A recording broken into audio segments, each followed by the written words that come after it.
Hello，大家好，我是怡媛。在昨天晚上的时候，官方发布了策划面对面。那这一次的策划面对面其实有蛮多的改动的，所以我们今天来看一下。第一个问题，王国战力的计算规则不是很好的反映王国的强度。超过 1.5 亿战力的玩家记录王国战力时，只会视为 1.5 亿。规则需要更新。策划答复：随着游戏运营，原有王国战力计算规则确实不能很好的适应目前游戏环境了。我们计划在近期调整王国战力计算规则，初步计划如下：执政官个人战力低于 1.5 亿的部分，按照100%记录王国战力；超过 1.5 亿但低于3亿部分，按照80%记录。若是计算80%的话，也就是说，如果你刚好是3亿战力的玩家，它就会以 2.4 亿战力的方式来计算在内，不会像以前那样只会计算 1.5 亿了。超过3亿但低于5亿的部分，按照50%记录，就是说如果是5亿战力，就会以 2.5 亿的战力来计算。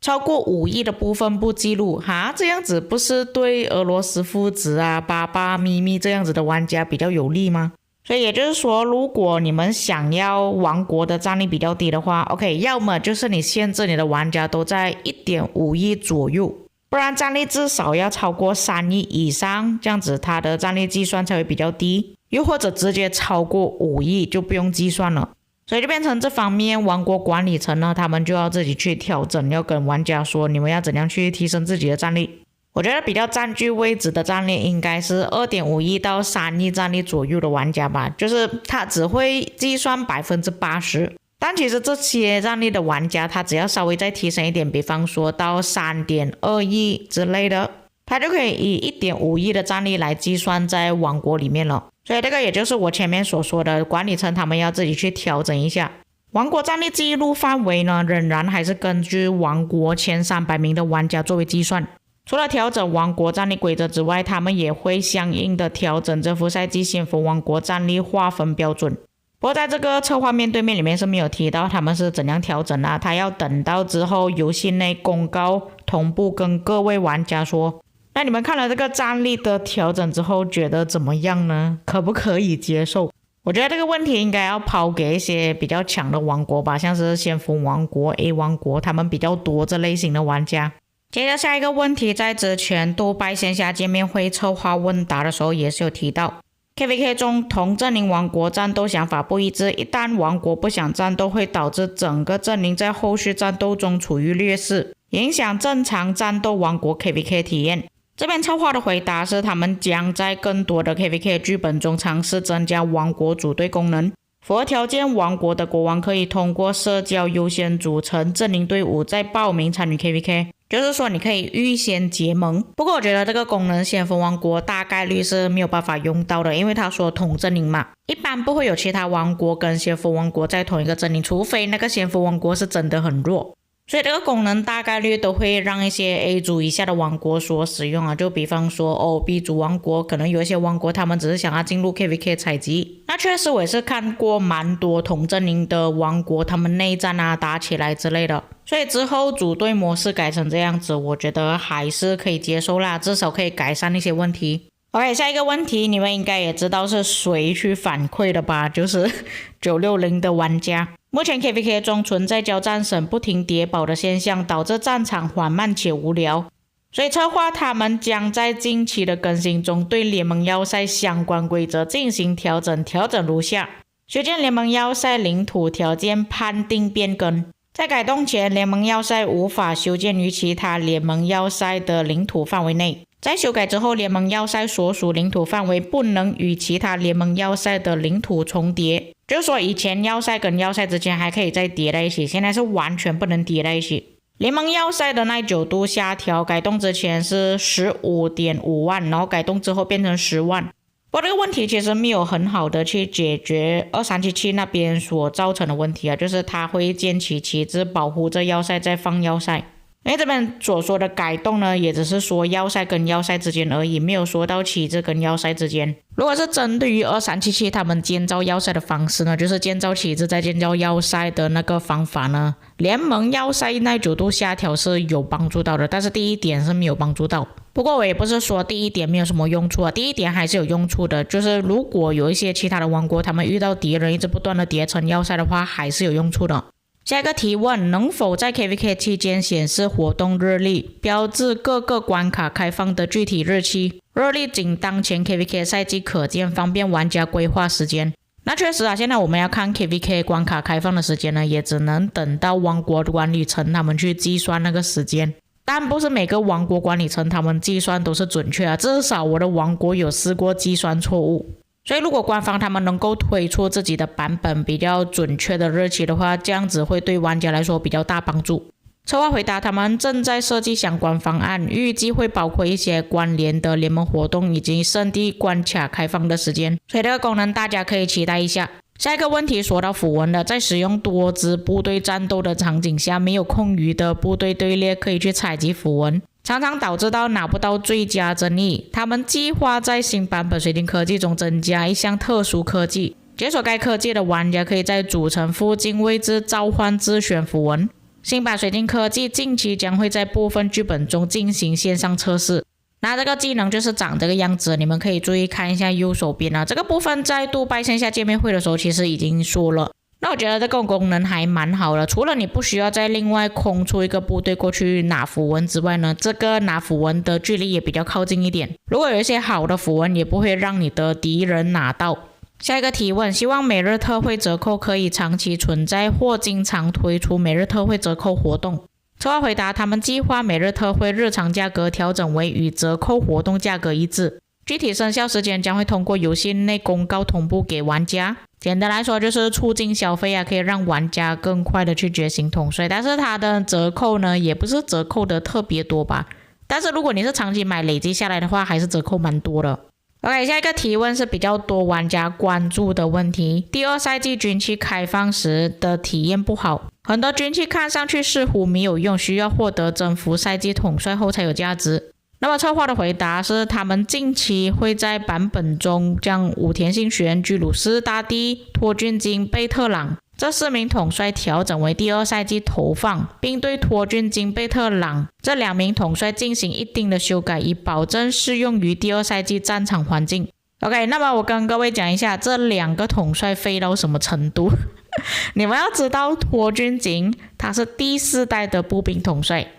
那你们想一下，第3代的步兵统帅都没有进入到第二赛季，然而这个第4代的进入到第二赛季，就可以理解到底是有多么少的玩家去使用的。再来贝特朗，他是第6代统帅，是根本不可能会出现在第二赛季的，要么你也是至少第5代、第4代进入第二赛季嘛，不是，他是第6代。那也确实在战场上我只是看到司机存在而已，没有看到贝特朗，也是很少看到托俊金，所以也不怪得他们为什么要调整啊。其实武田信玄跟居鲁士大帝也是很少见，那居鲁士大帝的技能其实放在 K2 还可以接受了，但是武田信玄如果放在 K2 的话，他要搭配谁？ K2 可以用阿提拉了吗？武田信玄只能当副将使用啊，所以我很好奇啊。不过在这个回答中，他们有说到会把贝特朗调整为联机统帅啊。如果是贝特朗调整成联机统帅之后，就可以搭配武田信玄使用。我们先看一下托俊金的技能调整，原本他是步兵通用进攻，调整为步兵通用重击。在调整之后，托俊金从原本直接伤害1个目标1000的数值，变成3个目标闪行范围1500的伤害。虽然他这边伤害是减少了，但是多出了 AOE， 其实大多数玩家比较能够接受啦。一般来讲有 AOE 他的伤害不会太高的，不过每增加一个敌方部队，伤害就会减少 15%。若目标部队兵力低于 30%， 就会加1秒的沉默效果。第二个技能原本是有一个针对骑兵伤害会增加的，不过这边改成步兵行军速度提升 15%， 攻击力提升 40%， 所以就是把原本的针对骑兵功能就调整为行军速度，攻击力方面提升呢是跟之前一样的。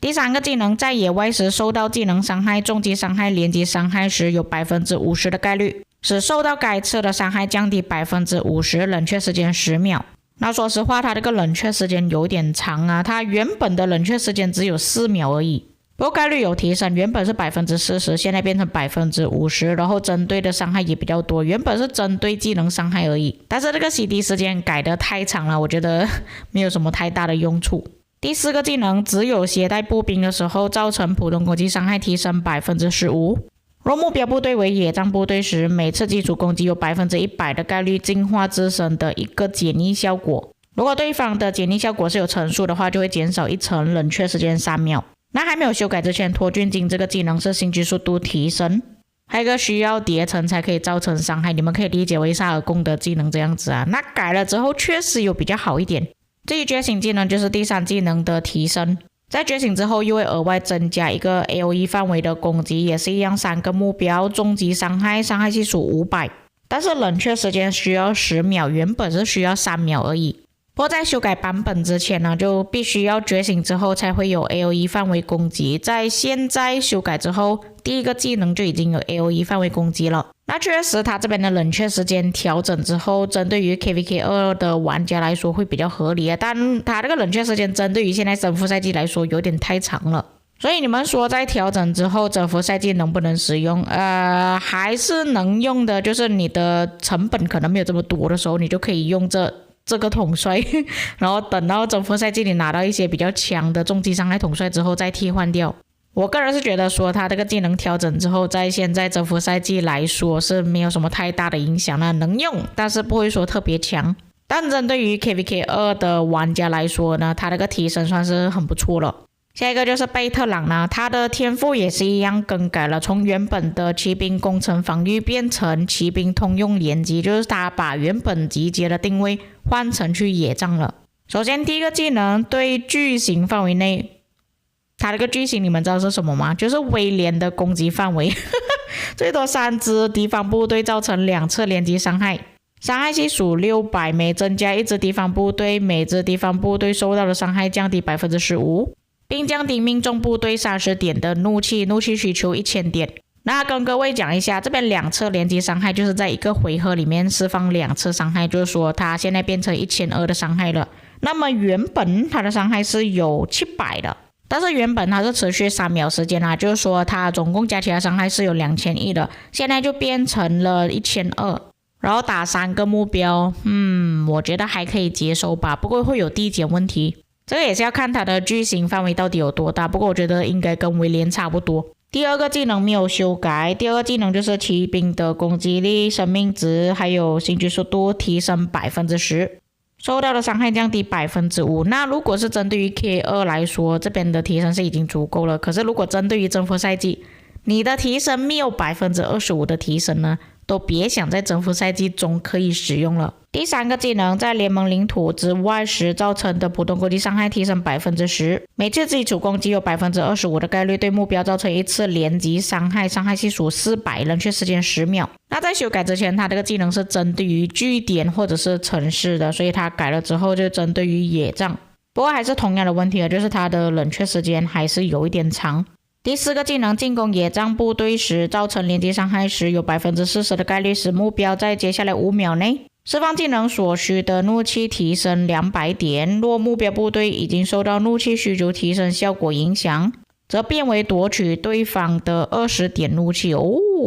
我认为这个提升还可以接受了，而且没有冷却时间了，5秒的时间其实已经能够去影响到对方释放技能了，可以让对方释放技能的速度稍微慢一点啊。原本是骑兵防御力提升 10%，还有治疗一些部分轻伤单位，我是觉得说修改之后也比较强一点啊。最后觉醒技能受到所有伤害降低 5%， 原本是受到技能伤害，目标部队兵力低于 60% 时，自身部队造成连击伤害提升 10%。在修改之前，它这边是造成一个额外伤害的，伤害系数400。所以以上就是这2位统帅的技能调整。我是觉得说贝特朗调整之后可以稍微用一下吧。脱菌精在征服赛季的话，我不清楚啊。不过贝特朗的3维提升真的很低啊，只有 10% 而已。下一个问题，水晶科技后续准备如何调整？策划回答，在新的水晶科技中，部队容量科技的解锁顺序将会提前，让玩家可以满兵出动。新水晶科技会更关注优先兵种提升，就是你提升骑兵、步兵、工兵，任何一个兵种优先都可以，不需要先去提升其他的兵种，再提升你自己想要的兵种。增加一些提高游戏便携性的科技，比如召唤自选符文，溃败部队更快速的回城等等内容。我是觉得说增加那个可以拿符文还有快速回城还蛮不错的。而且如果调整了那个兵种优先啊，很像我是骑兵玩家，我先提升了骑兵，这样我的水晶科技就会省很多。但这个调整针对于那些他们只是光靠水晶科技来取得胜利的王国来说，并不是什么好事情啦。但这个水晶科技在调整之后，对于平民玩家来说会比较友善一点。下一个军器合成功能后续是否会上线？这个我在之前有提过，就是策划他打算把一个铭文跟另外一个铭文合成在一起。经过征集玩家的意见和开发团队内的讨论，他们最终决定暂时不会以游戏常驻系统的方式上线军器合成功能，但是他们还是会进行如下调整：为军器洗练增加保底功能，就是可能之前太多玩家他洗练出来全部都是工程车，所以策划他们才增加了这个功能吧。累积洗练一定次数之后，将保底获得锁定属性相同的兵种属性，且属性将拥有较高的数值。这个好像还可以接受哦。增加洗练时洗练重置时的投放数量，配合保底功能，保证玩家可以快速的获得自己想要的军器属性。至于军器合成功能，后续将以活动的方式和玩家见面，就可能2个月一次，又或者是1个月一次有军器合成的活动啦。我觉得这个合成活动应该也是要花钱，又或者是要购买礼包，需要拿到一些道具之后才可以做合成的动作。我个人觉得啦，不然不会这么好心给我们合成，而且是完全不需要付出代价的。那么在调整之后，其实大氪玩家跟无氪玩家都是会有影响的，只是大氪玩家可以获得更好属性的速度更快一点。最后一个问题，阵型会以怎样的频率进行更新？担心转换阵型之后又马上推出新的阵型。他们计划于今年的12月到明年的5月，针对重击、技能还有连击伤害对应的3种主要阵型进行下轮更新。此后将以18个月为周期，针对于3种伤害类型的阵型进行持续更新。那现在4月而已，就是说我们计算5月了，就是说大家还有7个月的时间可以做好心理准备，就是12月的时候又在调整了。官方会调整主要是为了要确保他们会有收入啊，就是你调整了一些东西，玩家去购买一些道具礼包，他们才可以赚钱。虽然我是很不支持这样子的行为啦，但至少他这里都已经说好时间了，给大家做好心理准备。而且游戏公司他们也是需要赚取一些收入来进行游戏运营的嘛，所以还可以接受啦，以目前来说啦。但是他改成怎样我就不知道了，如果他改得很过分又要花很多钱啊，那我当然是不能接受啦。那么以上就是策划面对面的所有内容啦，这各位在看了之后有什么想法呢？你们觉得哪个修改是比较好的？如果各位有什么想法的话，也可以在评论区留下你们的看法。以上就是本期内容，我们下个影片再见。